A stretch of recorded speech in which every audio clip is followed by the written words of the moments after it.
Today we're going to draw a cat and bird inspired by the artist Paul Klee.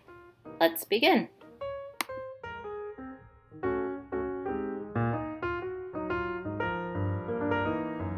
Follow along and draw what I draw.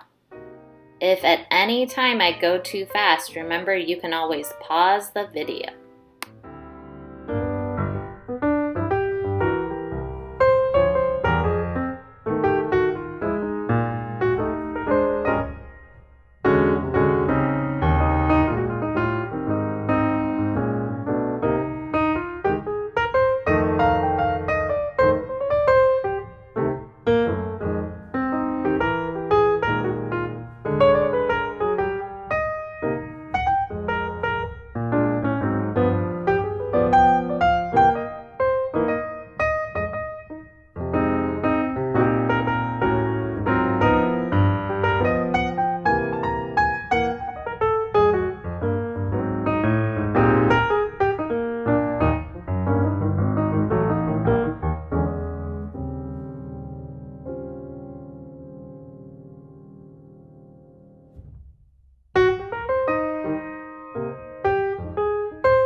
Remember those warm and cool colors we learned about?